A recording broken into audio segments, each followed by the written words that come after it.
In this lecture, I'll introduce you to a powerful concept used in AI navigation called navigation meshes or NavMeshes. NavMeshes are a built-in Unity feature and are used to divide an environment up into navigatable areas, which the A* algorithm can then be used on for pathfinding. The method, originally called a meadow map, was developed for robotic applications in the mid-1980s. It became more popular in the 2000s for use in games. A NavMesh divides a model into a series of polygons and assigns a cost to each. This cost is considered in the pathfinding algorithm in determining the best path for an AI to take. We call the AI using a NavMesh an agent. This is a generic term originating in traditional AI where words like NPC, agent and bot all mean the same thing. There are 4 tabs in the Unity navigation system for setting up a NavMesh: Agent, Areas, Bake, and Object. The first defines an agent. An agent has 4 main properties that you can set to define the character's size and movement abilities. These are used by a NavMesh to determine where a character can and can't go in the environment. Note, they are not based on the properties you might set in the physics system, nor are they based on the model's size you're using. So set these carefully. The size of an agent is defined by a cylinder that the character would fit within. It has a radius for determining how wide your character is, and a height.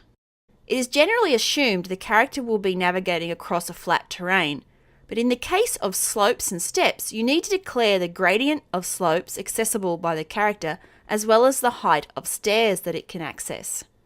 The Agents tab will also let you define different sized agents by adding more than one type.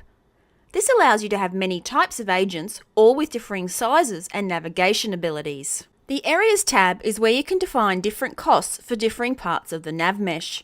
The cost is used by the A* algorithm to calculate the best path across the mesh from one location to another. There are 3 built-in types that are used to set different parts of a mesh to walkable, not walkable, and jumpable. To these you can add your own. Any area type can be included or excluded in an agent's pathfinding search across the terrain. This makes it possible to have some characters unable to traverse water or walk through doorways. The Bake tab turns your meshes into a NavMesh. It does this by dividing the mesh into numerous polygons and determines where the agent should be able to travel using the baked agent size. When you create a NavMesh in the Bake tab, it uses this agent size and not the sizes you set up in the Agents tab. By default, the humanoid agent type is the only agent type recognized by the NavMesh. And even though you can define multiple agent types in the Agent tab, you can only use humanoid in the setup given to you via Unity. Having said that, there are beta components available that will allow you to set up different NavMeshes for different agent types, and we will look at this in later workshops. Other Bake settings include being able to generate off-mesh links. These define how far across a gap in the mesh an agent can fall or jump. The detail of the NavMesh can be set using the manual voxel setting. Voxels are a data structure used to divide the world up before the NavMesh is constructed. The bigger the voxel size, the less accurate the NavMesh, as bigger world divisions will miss some of the detail in the mesh. This value is usually set to 3 per agent radius. You are aiming for values around 2 and 4. The minimum region area allows you to remove sections of the mesh that were calculated as navigatable but are too small to be of any use, and you don't really want them included in the pathfinding.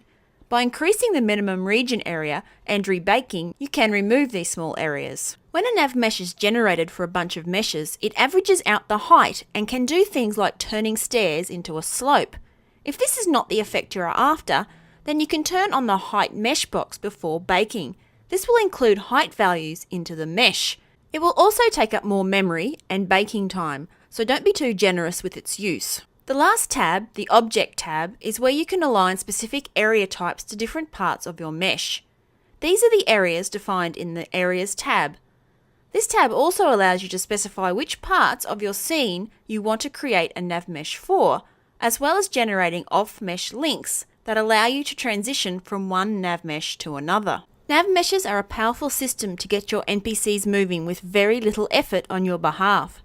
With them you can create all types of scenarios from patrols and crowds to traffic and flocks. In this section we will examine some of the fundamental elements that make NavMeshes work and create some examples that really demonstrate their power.